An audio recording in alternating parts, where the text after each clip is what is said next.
বাংলাদেশের মুসলমান, বাংলাদেশের মুফতি সাহেবের আরবিতে খুতবা দেয় আর সাধারণ জনগণ হাতে তাকায় থাকে। এটা কি খুতবা হলো?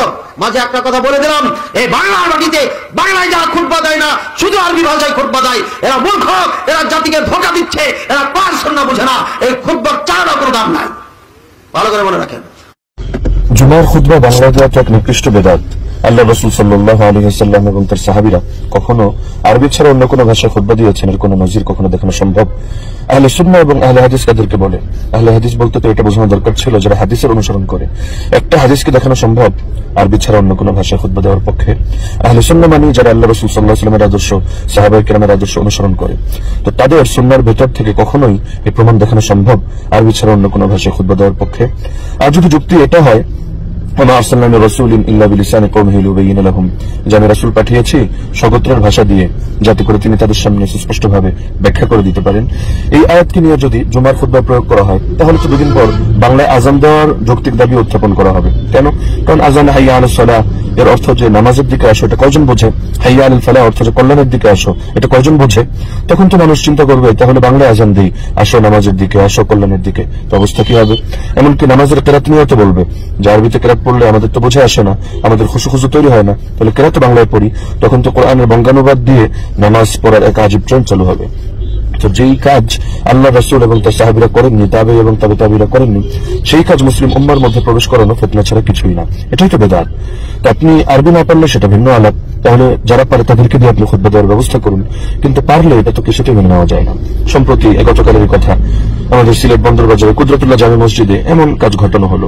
তো এটা কি নতুন করে একটা ফিতনা সৃষ্টি করে না? উম্মার মধ্যে এতদিন পর্যন্ত ঐক্যের কথা বলে নতুন করে বিভক্তি সৃষ্টি করে না? হ্যাঁ, মানলাম যিনি কাজটা করেছেন তিনি যোগ্য মানুষ, তিনি লন্ডনের খতিব, তিনি এই তিনি সেই, কিন্তু এর মানে তো এটা না তিনি কোনো ভুল করলো সেটার পক্ষে সাফাই গাইতে হবে, সেটাকে সমর্থন দিতে হবে। তার যদি এতই বাংলা খুতবা দেওয়ার ইচ্ছা থাকতো তাকে মসজিদে চলে যেতেন, সেখানে দিতেন। কিন্তু এগুলো করার দ্বারা তো এলাকার মধ্যে বিশৃঙ্খলা ছাড়া কিছুই তৈরি হবে না, এর দ্বারা তাদের দাওয়াতের ফিল্ডও নষ্ট হবে। সুতরাং আমি অনুরোধ রাখবো বিষয়গুলো নিয়ে ভাববেন, অযথাই উম্মার এই ক্রান্তিকালে শুধু বিতর্ক সৃষ্টি করবেন না। আল্লাহ তাআলা সবাইকে কথাগুলো বোঝার তৌফিক দান করুন। শুনেন, আমাদের ভাইয়ারা যে পেজটা লাগান, পেজটা আপনারা বুঝবেন। ওনারা বলেন জুমার খুতবা আরবিতে দিলে মানুষ বুঝে না। ঠিক আছে, এর লাগে বাংলাতে দিতে হইব। আচ্ছা, এবার আমি আপনাদের পাল্টা একটা প্রশ্ন করি। ওই যে বাংলাদেশ আমরা মসজিদ ও আজান আরবিতে দেন না বাংলাতে দেন? আমরা এলাকার এক মেটা গেছিল সৌদি আরব, আমরা খানাইঘাট গিয়া সৌদি আরব কাছে আজান সব মাত্র তারা আরবিতে, আজানদের সময় ঠিক আছে, সৌদি আরবের সব আরবি, তারা আজানটা খালি বাংলাতে দেন। হে মনে করছে সৌদি আরবের আজান আর আমার দেশের আজান মিলছে, তো আজান তারা কিতাতে দিরা, বাংলাতে দিরা। আপনি যুক্তি দিলেন জুমার খুতবা আরবিতে দিলে মানুষ বুঝে, সুতরাং দিতে হবে কি বাংলাতে। তা আমি বলি আরবিতে আজান দিলে মানুষ বুঝে, ওই যে আরবিতে আল্লাহু আকবার, আশহাদু আল্লা আশহাদু আন্না মুহাম্মাদান হাইয়া আলাস সালাহ অর্থ কত না জানে, বাংলাতে দিন না, কিন্তু সবাই তো বুঝলো না। যে নামাজের দিকে আসুন, নামাজের দিকে আসুন, সফলতার দিকে আসুন, সফলতার দিকে আসুন, আল্লাহ সবচেয়ে বড়, আল্লাহ ছাড়া কোনো মাবুদ নাই, সবাই বুঝতে হবে না। তো আপনি আজান বাংলাতে দিন না। এখানে যেই দলিলে আপনি আজান বাংলাতে দেন না, মানুষ না বুঝার পরেও যেই দলিলে আপনি আজান আরবিতে দেন, ওই একই দলিলে আপনার খুতবাও আরবিতে দিতে, মাসালটা বুঝবা। এখানে খুতবা এটা ভাষণ নাই, এটা সাধারণ ওয়াজ না, এফএস লাগাইবে না। খুতবা হলো জিকির।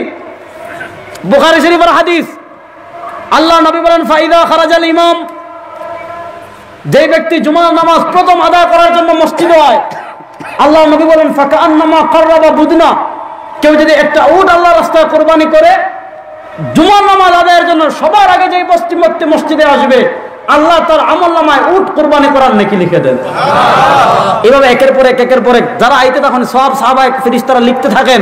ফাইদা খারাজাল ইমাম, ইমাম যখন খুতবা দেওয়ার জন্য বের হয়ে যায়, তাওবাউস সুহুফা, ফেরেশতারা কি করেন, খাতাপত্র গুটিয়ে নেন, হাত্তা ইয়াসমাউ যিকরা, ইমাম যে জিকির করেন মানে খুতবা দেন, ফেরেশতারাও গিয়া সব খাম বাদ দিয়ে জিকির শুনেন। তাহলে রাসূলুল্লাহ সাল্লাল্লাহু আলাইহি ওয়াসাল্লাম খুতবাকে বললেন কি? বলেন না, খুতবারে বললেন। এবার জিকির কিলা করতে আমি বুঝাই। যেমন এক হাদিস আছে, মান ক্বালা সুবহানাল্লাহ সালাসান ওয়া সালাসিনা মাররা ওয়ালহামদুলিল্লাহ সালাসান ওয়া সালাসিনা মাররা ওয়া আল্লাহু আকবার সালাসান ওয়া সালাসিনা মাররা। নামাজের পর 33 বার সুবহানাল্লাহ, 33 বার আলহামদুলিল্লাহ, 34 বার যদি কেউ আল্লাহু আকবার বলে, নবী বলেন গুফিরা লাহু মা তাকাদ্দামা মিন যামবিক ওয়া ইন কানা মিসলু যাবাদিল বাহর। যদি এর পূর্বে যে সমুদ্রের ফেনা পরিমাণ গুনাহ করে, আল্লাহ তার সমুদ্রের ফেনা পরিমাণ গুনাহ মাফ করে দেন। এবার আমি আপনারা কই, এক ব্যক্তি নামাজ শেষ করে সুবহানাল্লাহ অর্থ বিদা আল্লাহ পবিত্র, আল্লাহ পাক। এখন এক ব্যক্তি নামাজ শেষ করে 33 বার পড়ছে আল্লাহ পবিত্র, আল্লাহ পবিত্র, আল্লাহ পবিত্র, আল্লাহ পবিত্র। আলহামদুলিল্লাহ অর্থ বিদা সমস্ত প্রশংসা, এরপর 33 বার কইতে সমস্ত প্রশংসা আল্লাহর, সমস্ত প্রশংসা আল্লাহর, সমস্ত প্রশংসা আল্লাহর। এরপর 34 বার আল্লাহু আকবার, মানে কি আল্লাহ সবচেয়ে। এখন সে 34 বার কইছে আল্লাহ, আল্লাহ সবচেয়ে বড়, আল্লাহ সবচেয়ে বড়, আল্লাহ সবচেয়ে বড়। হক্কা সুবহানাল্লাহ আলহামদুলিল্লাহ আল্লাহু আকবারের যেই সওয়াব, বাংলাতে তাসবিহ পড়লে সেই সওয়াব হইবনি, ওই তো এখানে। কারণ জিকির শরীয়ত প্রণেতা থেকে, নবীর থেকে যেই ভাষায় আসছে ওই ভাষাই করতে হবে। কথা বলতে পারি নাই? এজন্য আযান জিকির, এজন্য আযান আরবিতে। এবার বলুন তো খুতবা এটা ভাষণ না জিকির? মাতেন না কইছেন খে আছে কেন? বুখারী শরীফ আছে কেন? এই জন্য খুতবা আমরা আরবিতে দেই। এখন আমি আপনাদেরকে যারা খুতবা বাংলাতে দেন তারা প্রশ্ন করবা যে ভাই রাসূলুল্লাহ সাল্লাল্লাহু আলাইহি ওয়াসাল্লামের পরে তো সব সাহাবা একরাম মসজিদে নববীতে ইতিকাফ হয়ে গেছেন, আর মদিনার থেকে তারা বাইরেছেন না, ঠিক নেই? ওরা ঠিক সাহাবা একরাম দিনের দাওয়াত লইয়া পৃথিবীর সব জায়গায় গেছেন কি গেছেন না? সাহাবা একরাম তুরস্ক আইছেন কি আইছেন না? বাংলাদেশ আইছিলেন নি? আইছেন 5 জন আইছেন। কয়জন? এবার বলুন তো, আপনাদেরকে বলবেন ভাই আমাকে একটা দলিল দেখান এই যে সাহাবা একরাম দিনের দাওয়াত নিয়ে পুরো পৃথিবীতে ছড়িয়ে পড়েছেন।